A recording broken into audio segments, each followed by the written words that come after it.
우리가 9장부터 11장을 보면 이제 하나님과 이스라엘 백성과의 관계를 이야기하는데, 그것을 이야기하는 이유가 뭐라고 그랬습니까? 항상 이 90, 11장은 8장 38절 39절 말씀의 그 그늘 속에, 그 우산 속에서 봐야 합니다. 이 세상의 어떤 것도 우리를 향하신 하나님의 사랑에서 끊을 수 없다. 이 전제가 된 겁니다. 그것을 다시 확인시켜주는 일이에요. 가장 대표적으로, 그러면 왜 그 당시에 수많은 유대인들이 믿지 않느냐? 유대인들 하나님이 택한 백성 아니냐? 하고 이야기를 합니다. 거기에 대해서 바울이 뭐라 합니까? 나는 이 세상에 누구보다도 우리 유대인들이 예수님 믿고 구원받는 백성들이 되기를 원한다. 그들에게는 애초에 하나님이 택하심의 특권이 있다 이겁니다. 4절 5절 계속 나오죠. 양자됨의 특권, 하나님의 영광을 본 특권, 말씀과 언약이 있었죠. 예배도 그들에게 있었고, 모든 믿음의 조상들도 유대인이고, 심지어는 예수님도 유대인이고, 이런 많은 특권들이 그들에게 있었다. 근데 지금 왜 안 믿느냐? 많은 사람들이 믿지 않고 소수의 사람이 믿게 되는 가장 큰 이유는 뭐냐? 그들에게 하나님의 신실하심이 없어서 그러냐? 그건 아니다는 거예요. 하나님의 구원의 과정, 하나님의 구원 계획이 이루어지는 그 과정을 보면 변치 않고 하나님은 같은 방법으로, 같은 패턴으로 하나님의 구원을 이루고 계신다는 거예요. 그 하나님이 변치 않고 이루시는 그 면을 우리에게 보여주는 것이 바로 6절부터 13절까지의 말씀입니다. 6절부터 13절. 자, 지난주에 잠깐 얘기했죠? 미리 맛을 보았습니다. 이스라엘이 다 이스라엘이 아니고 그 안에 이스라엘이 따로 있고, 교회가 다 구원받은 백성이 아니고 그 안에 진짜 교회가 따로 있다는 거예요. 자, 6절부터 봅시다. 그러나 하나님의 말씀이 폐하여진 것 같지 않도다. 이스라엘 백성들에게 이러한 특권이 있었음에도 불구하고 많이 믿지 않는 것을 보면 마치 폐하여진 것처럼 보이는데 그것이 아니라 이겁니다. 이스라엘에게서 난 그들이 다 이스라엘이 아니요, 또한 아브라함의 씨가 다 그의 자녀가 아니라 오직 이삭으로부터 난 자라야 내 씨라 불리리라 하셨다. 이스라엘이 둘로 나뉘어요. 공동체로서 이스라엘이 하나님의 이러한 앞에서 4절 5절에서 얘기한 모든 특권을 누리지만 그 중에 진짜 이스라엘은 그 중에 일부라 이겁니다. 나머지 사람들하고 구별되는 일부.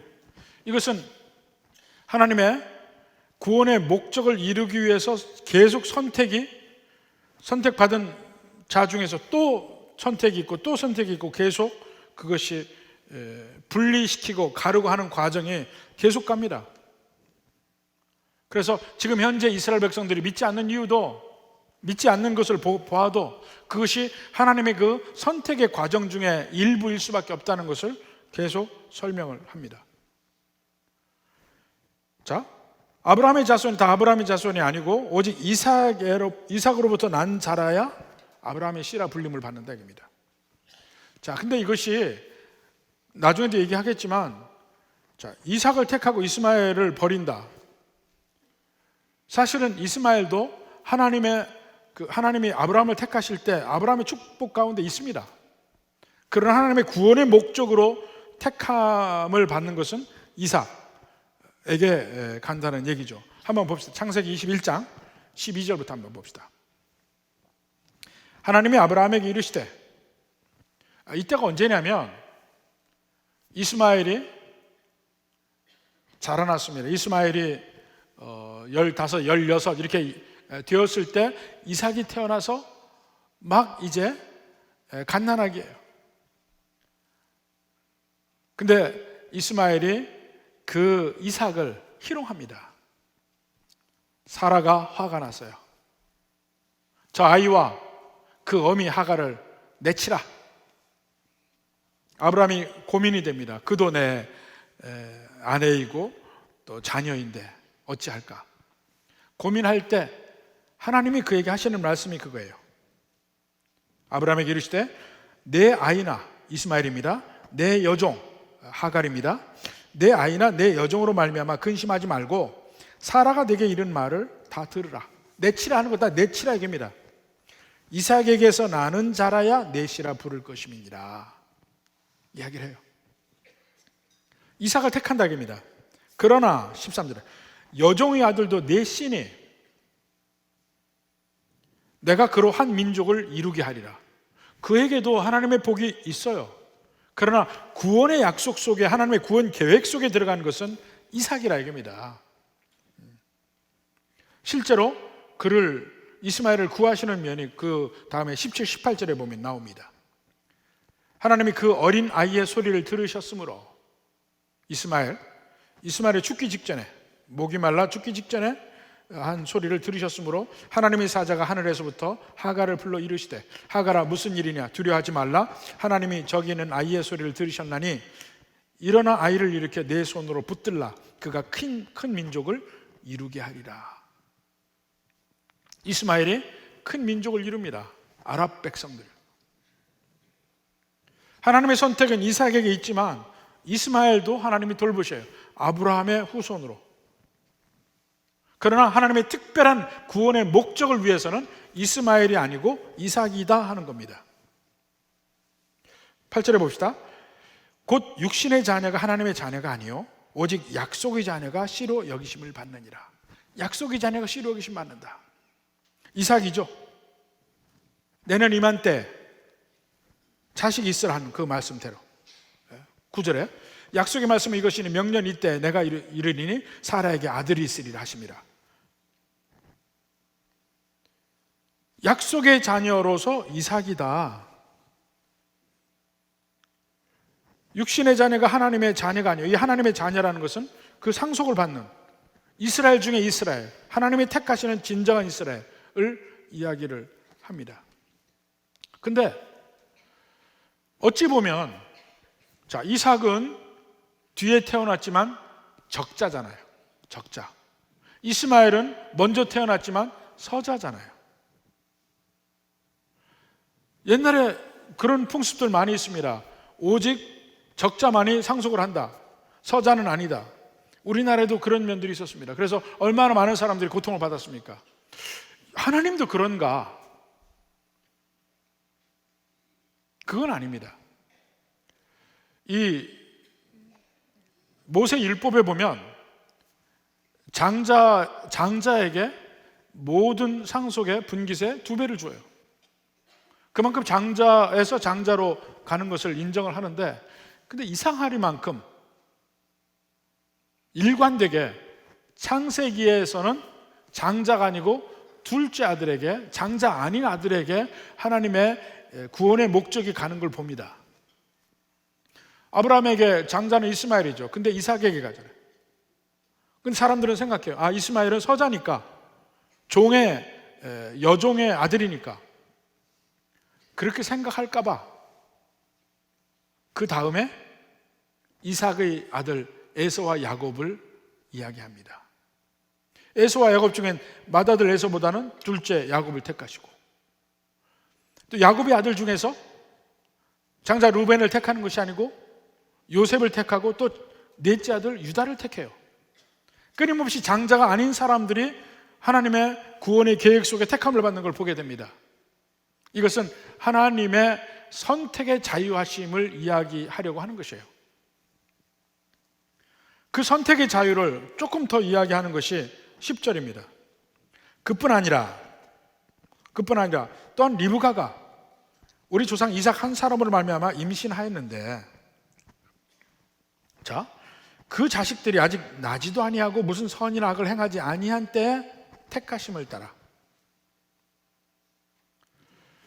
이스마엘과 이삭은 인간적으로 구별할 수 있는 여지가 있어요. 적자와 서자. 그러나 그렇다면 에서와 야곱을 보자입니다. 같은 아버지, 같은 어머니, 그리고 쌍둥이에요. 아마 이 태어난 것을 보면 그 쌍둥이지만 일란성이 아니고 이란성인 것 같아요. 왜냐하면 에서의 생김새와 야곱의 생김새가 달라요. 에서는 온몸에 붉은 털이 나고 그랬습니다. 이삭은 그렇지 않고. 그렇지만 쌍둥이로 태어났잖아요. 거의 같은 때에 모든 인간적인 조건이 같은데 하나님이 하나는 택하고 하나는 택하지 않아요. 먼저 태어난 에서를 택하지 않고 두 번째 나오는 야곱을 택합니다. 하나님의 선택, 장자이기 때문에 택한 것이 아니고 하나님의 주권적 선택, 하나님의 뜻에 따라 선택, 이것을 강조하는 것이에요. 그래서 11절 후반부에 보면 택하심을 따라 되는 하나님의 뜻이 행위로 말미암지 않고 오직 부르시는 이로 말미암아 서게 하려 하사 리브가 이르시되 낳기 전에 큰 자가 어린 자를 섬기리라 하셨다. 기록된 바 내가 야곱은 사랑하고 에서는 미워하였다 하신 것 같으니라. 에서를 미워했다는 것은 이 성경적 표현인데, 선택에서 다른 것을 선택할 때 선택받지 못한 거에 대해서 미워한다고 표현들을 성경적 표현으로 많이 합니다. 그러나 실제로 막 적극적으로 미워한다는 개념은 아니에요.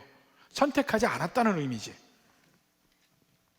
그러니까 같은 환경에서 행함도 있기 전에 태중에 있을 때 이미 하나님이 택하셔요.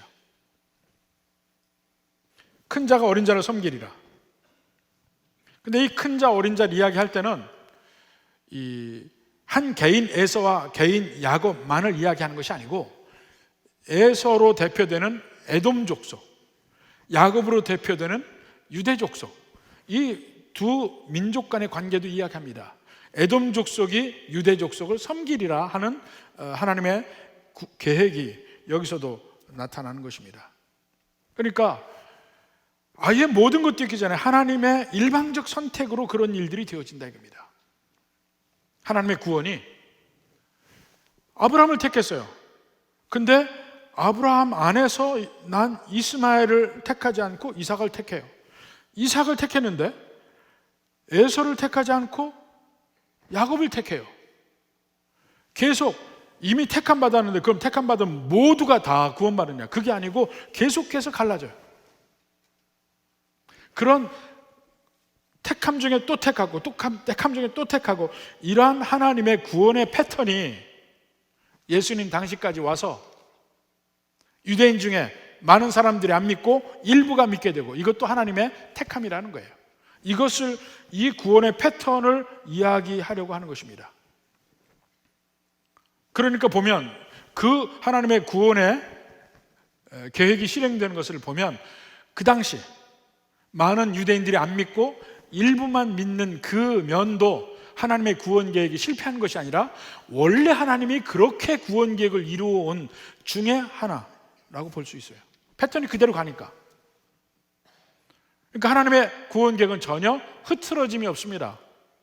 하나님이 택하신 자들은 하나님이 반드시 사랑하시고 그 사랑을 끊을 수가 없어요. 그 내용이 계속 8장 38절 39절이 내용이 계속 지금 여기 살아있는 겁니다. 많은 유대인이 믿지 않는다 하더라도 원래 그런 거예요. 원래 그러한 갈라짐의 역사가 계속해서 있었어요. 그래서 말하고자 하는 내용이 뭐냐면, 하나님은 처음에 계획한 대로 신실하게 일관성 있게 그 계획을 이루어 가신다 한 얘기입니다. 그러므로 하나님의 사랑에서 우리를 끊을 자가 없다, 이걸 다시 한번 확인하는 거예요. 자, 근데 누구는 택하고 누구는 택하지 않는 이것이 하나님이 과연 옳은가, 이걸 의문을 품습니다. 그래서 바로 그 뒤에 14절부터 그런즉 우리가 무슨 말을 하리요? 하나님께 불의가 있느냐? 그럴 수 없느니라. 아니 이 사람들은 택하고 이 사람은 택하지 않고, 택함 받지 않은 사람이 항의할 거 아니에요. 왜 우리는 택하지 않습니까? 왜 우리는 택하지 않습니까? 그러니까 그러면 하나님이 불의하느냐? 아니다. 하나님은 긍휼히 여길 자를 긍휼히 여기고 불쌍히 여길 자를 불쌍히 여긴다. 하나님의 긍휼히 여기심은 자유한 것이다. 다른 말로 하면 인간의 행위에 얽매이지 않는다는 거예요. 하나님의 긍휼하심을 주는 것은 인간의 행위에 얽매이지 않는다. 이게 무슨 말이냐면, 이 불교를 믿거나 또 이슬람교를 믿으면요, 인간의 행위가 대단히 중요합니다. 대단히 중요해요. 이슬람교를 믿어도 하루에 5번 메카를 향해서 절하고 무슨 일을 하고 무슨 일을 하고 행동 규약이 쫙 있으면 그대로 행해야 돼. 그렇게 행하지 않으면 곤란해. 큰 벌이 있고 나중에 구원받지 못해. 불교에서도 열심히 비나이다를 해야 돼. 정성을 들여야 돼요. 제가 절에 다닐 때 정성이라는 말 굉장히 많이 들었어요.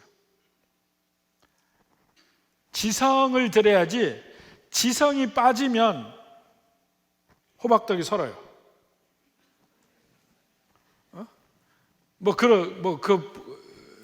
그런 이 우스갯 노래가 있잖아요. 정성이 부족하여 호박떡이 설었더니 하는 그 있잖아요. 그게 절 얘기예요, 절 얘기. 지극정성으로 정성이 들어가야 뭔가 응답을 받아요. 내 행위가 들어가면 신들에게 그것이 영향이 미친다고요. 근데 예수님 믿으면서도 우리는 그 습관을 버리지 못합니다. 하나님께도 이 정성을 드려야 된다고 생각을 해. 정성을 들이면 하나님이 내 기도를 무시하지 못할 것이다. 하나님의 보좌를 흔들려고 그래. 근데 이게 묘하게 비슷한 것 같지만 전혀 다릅니다. 우리가 하나님의 자녀로서 그 믿는 백성으로서 하나님 앞에 간구하는 것과 하나님을 내 뜻대로 움직이려고 정성을 다하는 것과는 좀 다릅니다. 많이 달라요. 내가 이렇게 하나님 앞에 정성을 드리는데 왜 하나님 내 기도를 안 들으십니까? 이렇게 많이 이야기해요. 내가 하나님 앞에 얼마만큼 헌신을 했는데 하나님은 내 이런 기도조차 왜 들어주지 않으십니까? 뭐 이런 식이에요. 과연 우리에게 그럴 권한이 있느냐? 전혀 없다는 얘기예요. 전혀 없다. 하나님은 인간의 행위에 전혀 얽매이지 않습니다. 인간의 행위와는 전혀 별개입니다. 내가 아무리 지극정성을 들이더라도 하나님이 응답하지 않으실 때 그 하나님 앞에 감사하다고 이야기해야 돼요. 당연하다고 이야기해야 돼요. 주시면 감사하고 아니면 본전이야. 근데 우리는 되게 그렇게 생각 안 한다니까요. 내가 얼마만큼 하나님을 섬겼는데 하나님 나한테 이럴 수가 있습니까? 이거는 진정한 신앙인의 자세는 아니에요. 하나님 계속 그걸 선포합니다. 내가 긍휼히 여길 자를 긍휼히 여기고 불쌍히 여길 자를 불쌍히 여기리라. 특별히 구원의 문제에서 더 그렇습니다. 자, 16절에 보세요. 그런즉 원하는 자로 말미암음도 아니요, 간절히 원한다고 해서 주는 것도 아니에요.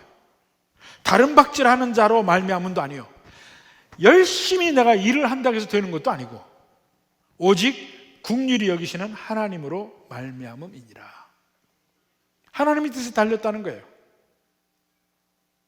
그러니까 하나님의 마음대로 엿장수 마음이야 이런 얘기가 아닙니다. 인간의 행위와 별개로 그 하나님의 긍휼하심을 주시는 그 기준은 완전히 인간의 행위와는 별개로 자유로우시다, 이런 면을 이야기하는 것입니다. 그리고 그 면이 하나님의 구원 계획을 이룰 때 누구를 쓰셔요? 하나님 나를 쓰셨으니까 나한테 복 주셔야 되는 거 아닙니까? 그 말을 못한다 이겁니다. 보십시오. 17절에 성경이 바로에게 이르시되, 바로에게, 파라오, 애굽의 파라오에게 이르시되, 내가 이 일을 위하여 너를 세웠으니, 하나님의 구원 계획을 위해서 바로를 세웠다는 거예요. 세웠으니 곧 너로 말미암아 내 능력을 보이고 내 이름이 온 땅에 전파되게 하려 함이라. 하나님의 택하심 중에 바로를 택하신 부분이 있어요. 근데 바로를 어떻게 택했냐? 바로의 마음을 완악하게 하는 것으로 택한 거예요. 모세가 아론과 함께 바로의 궁정에 들어가서 이야기합니다. 여호와 하나님이 이르시되 내 백성을 보내라 했다. 그러니 보내라. 바로가 듣지 않습니다. 마음이 완악해져서. 그래서 그 결과 10번의 재앙을 맞습니다. 10번의 재앙. 처음 3번의 재앙은 애굽의 술사들도 같이 행하는 것이 있어요. 근데 그 다음부터는 애굽의 술사가 전혀 못하는 거예요. 그 다음에 4번째부터 6번째까지 재앙은 애굽과 이스라엘을 구별하는 면이 나와요. 구별해서 재앙을 내려요. 마지막에는 여호와 하나님이 얼마나 위대하신 분인지를 보여주려 하는 것이 7번째, 8번째, 9번째예요. 만방의 선포를 할 수 있게끔 재앙이 9번, 10번까지 내야 되는데 그동안 쓰임을 받는 게 바로가 쓰임 받는 거예요. 어떻게 쓰임 받아요? 계속 마음을 굳게 해서 안 들어주니까 재앙이 9번, 10번까지 가게 되는 거예요. 그렇게 쓰임을 받은 거예요, 바로가. 내가 이 일을 위하여 너를 세웠으니, 하나님이 세웠다는 거예요. 바로를 그렇게 완악하게 세우신 이유가 하나님의 능력을 만방에 보이고 하나님이 누구이신지를 만방에 보이고 하기 위해서 쓰셨다는 거예요.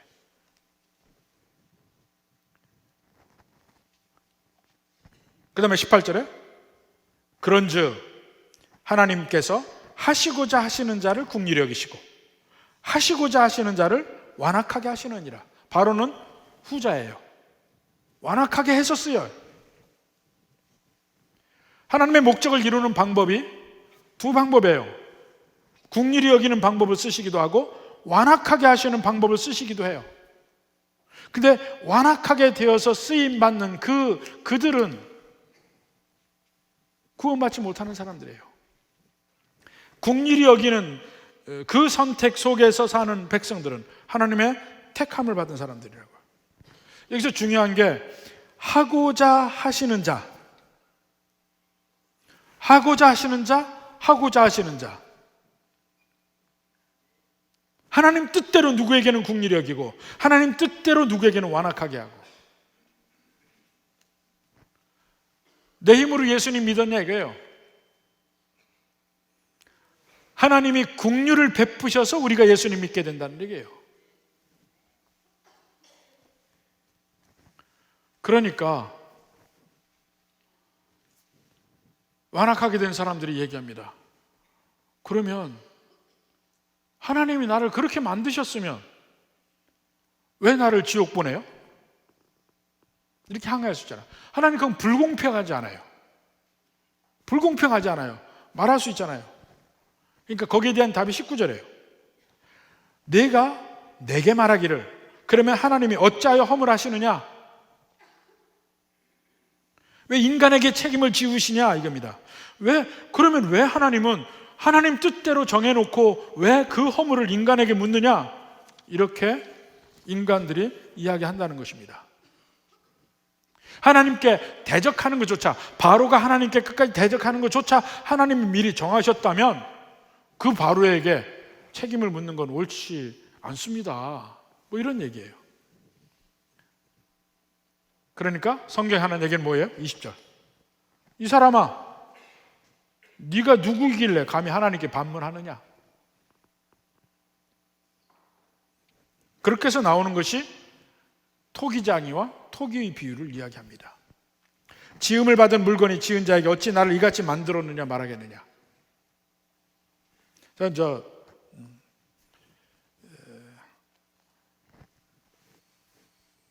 우리 집에서 지낼 때 보면 우리 장인어른이 가끔씩 우스갯소리를 합니다. 근데 그 중에 하나가 뭐냐면, 저희들이 식사를 내겠습니다. 무슨 식사, 어디 식당으로 가시겠습니까? 그러면 하시는 말씀이 뭔지 알아요? 야, 맞는 사람이 여기 때리라 저기 때리라 하겠느냐? 맞는 사람이 여기 때리라 저리 때게 하겠느냐? 이게 우리 보고 정하라고 그러죠. 그 식이에요. 토기장이와 그릇. 토기장이가 그릇을 만들 때 어떤 그릇은 귀히 쓸 그릇, 어떤 그릇은 천히 쓸 그릇을 만들었는데, 천히 쓸 그릇이 왜 나는 이런 식으로 만들었어 하고 말할 수 있느냐. 이게 토기장이가 주권자이고 주인인데 마음대로지. 궁극적인 권위가 하나님께 있다는 것이죠. 이렇게 만들어서 쓰다가 버린들, 하나님 왜 그러십니까? 하나님 공평하지 않습니다. 이렇게 말할 자격 자체가 없다는 거예요. 다시 22절 23절에 만일 하나님이 그의 진노를 보이시고 그의 능력을 알게 하고자 하사 멸하기로 준비된 진노의 그릇을 오래 참으심으로 관영하시고 영광 받기로 예비하신 바 국률의 그릇에 대하여 그 영광의 풍성함을 알게 하고자 하셨을지라도 무슨 말하리요. 자, 이 진노의 그릇을 세우시는 것은 두 가지 목적이에요.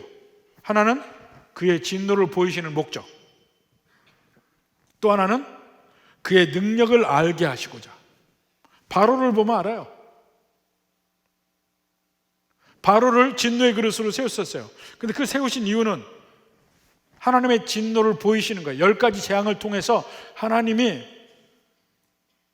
얼마나 진노하시는지를 보여주고, 그 하나님의 능력이 얼마나 크심을 보여주고 절대로 대적할 수 없음을 보여주는 것이 진노의 그릇을 세우신 목적이고, 국률의 그릇을 세우신 목적은 그 영광의 풍성함을 알게 한다.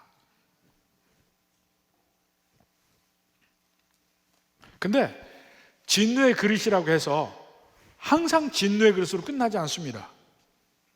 멸하기로 준비했다고 해서 항상 멸하는 걸로 끝나진 않아요. 에베소서 3장에 보면 우리 모든 성도들도 본질상 진노의 자녀였다고 이야기해요. 우리의 본전은 멸망받을 자녀이고 진노의 자녀예요. 그 중에 하나님이 택하셔서 건지셨는데 나머지가 왜 우리는 안 구하세요? 하고 말할 자격이 있냐 이거예요. 단지 구원받은 사람은 나를 구원해 주신 것에 대해서 감사할 뿐이죠. 그거밖에 없어요. 나를 구원해 주신 것에 대해 감사하다. 그 감사하면서 쟤는 왜 안 구해요? 그렇게 말할 수 있냐 이거예요. 그럴 수 없다 이겁니다. 특히 여기서 말하고자 하는 목적은 마지막 세 번째 목적이에요. 우리를 택하시고 국률의 그릇으로 세우신 이유는 그 하나님의 영광의 풍성함을 알게 하기 위해서, 정말 하나님 감사하구나, 하나님 정말 사랑이 많으시구나, 이걸 알게 하시기 위해서. 지금 우리가 보고 있는 책이 무슨 책입니까? 로마서죠. 지금 바울이 로마에 있는 교인들에게 이야기하는 것입니다. 그 로마의 이 교인들이 계속해서 이 로마의 황제들에게 핍박을 받고 쫓겨나고 합니다. 수없이 많은 그 독한 황제들이 기독교인들을 핍박합니다. 칼리구라라는 그 황제도 있었고 네로라는 황제도 있었고, 이들은 아주 잔혹하게 이 그리스도인들을 핍박을 하는데 로마에 있는 교인들 상당수가 유대인이었어요. 근데 그 안에서 유대인끼리 갈등이 있고 막 이러면서 추방을 당합니다. 또 네로 시대도 또 추방을 당하고 또 죽임을 당하고, 이런 로마에 있는 성도들에게 이야기하는 것이에요. 하나님이 당신들을 택하셨다는 것을 아느냐? 결국 하나님의 그 구원의 목적을 무엇인지 아느냐? 당신들에게 하나님의 국률을 보이시고 영광의 풍성함을 알게 하시고, 그러기 위해서 하나님이 여러분을 택하신 사람들이다. 이걸 얘기하려고 하는 겁니다. 24절부터 봅시다. 특히 그 중에는 또 이방인들도 있잖아요. 이 그릇은 우리니, 이 그릇이 뭐예요? 국률의 그릇이에요. 결국 이야기하고자 하는 것은 진노의 그릇을 이야기하려고 하는 게 아닙니다. 국률의 그릇을 이야기하려는 목적이에요. 그 목적을 잘 보십시오. 이 국률의 그릇은 우리니 곧 유대인 중에서뿐 아니라 이방인 중에서도 부르신 자니라. 국률의 그릇 안에 믿는 유대인, 믿는 이방인 같이 있어요. 자, 25절. 호세아의 글에도 이르기를 내가 내 백성 아닌 자를 내 백성이라 사랑하지 아니한 자를 사랑한 자라 부르리라. 호세아서 1장 보십시오. 이스라엘 백성들을 너희는 이제 내 백성이 아니다. 로암미라고 부릅니다.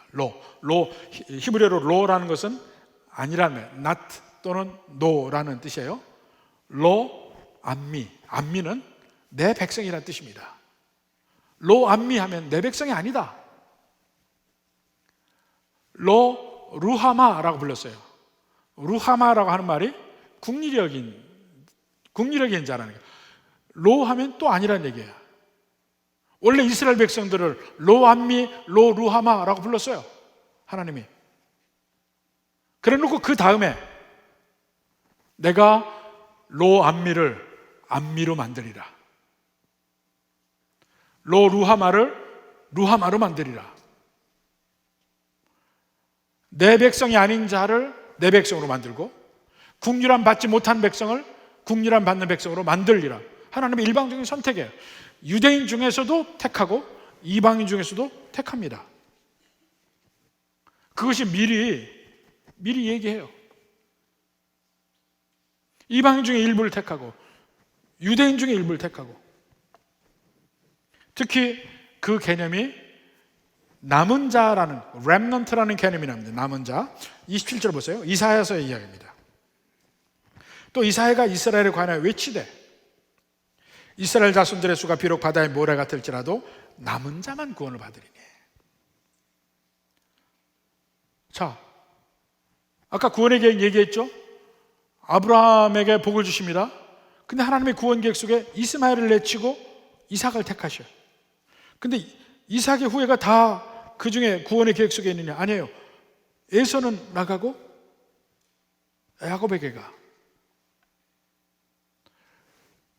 그 다음에 이스라엘 백성이 있는데 이스라엘 백성 전체가 구원받는 것이 아니고 그 중에 남은 자만 구원을 받아요. 남은 자만.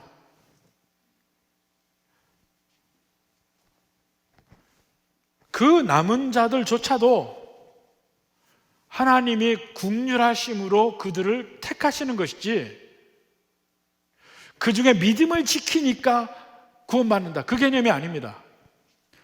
하나님의 긍휼하신 택하심이 일부만 계속, 아브라함 자손 중에 일부, 이삭의 자손 중에 일부, 야곱의 자손 중에도 일부, 이것이 계속해서 내려오는 하나님의 구원 계획의 일환이라.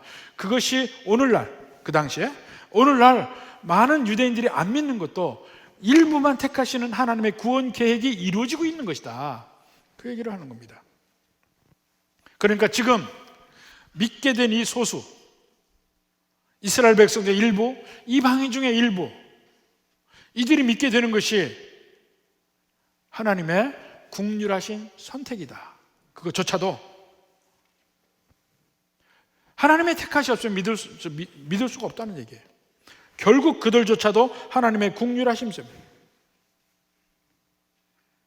이 역사가 지금도 계속됩니다. 교회를 다니는 것은 마치 이스라엘 백성 중에 있는 것하고 비슷해요. 이스라엘 백성들이 하나님의 말씀을 받았습니다. 하나님의 영광을 보았습니다. 수없이 많은 믿음의 조상들이 그들에게서 나왔습니다. 그래도 그 중에 일부만 하나님의 긍휼하심을 받는 것처럼 오늘날의 교회도 이 안에 말씀이 있잖아요. 하나님의 언약이 있고 모일 때마다 하나님의 말씀을 듣는 특권이 이 안에 있고, 그렇지만 전부가 구원받는 건 아니라 이겁니다. 하나님의 구원 계획을 보십시오. 오직 하나님의 긍휼하심 때문에 우리가 구원받는 것이다. 그러니까 오늘날 믿음의 백성들은 다시 한번 생각해야 합니다. 내가 잘해서? 아니에요.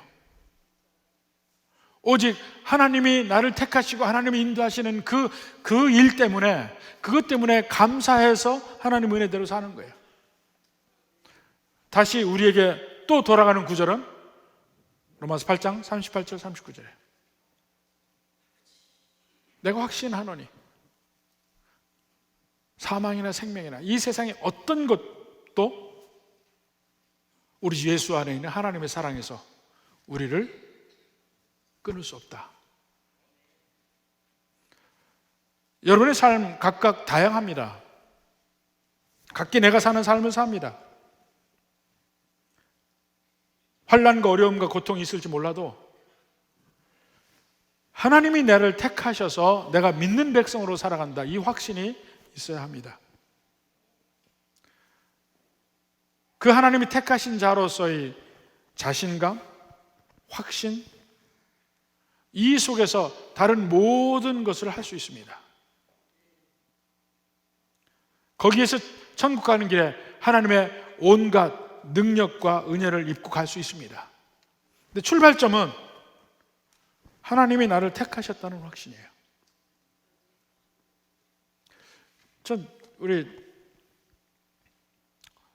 제가 신학교에서 가르칠 때 처음에 신학교 오는 그 지원자들을 면접하면서 제가 그 얘기를 합니다.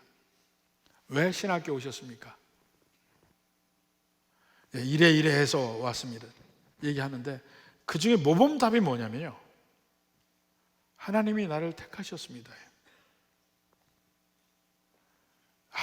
내가 은혜롭고 뭐해서 하나님 일을 해야 되겠다, 그리고 신학교 왔습니다.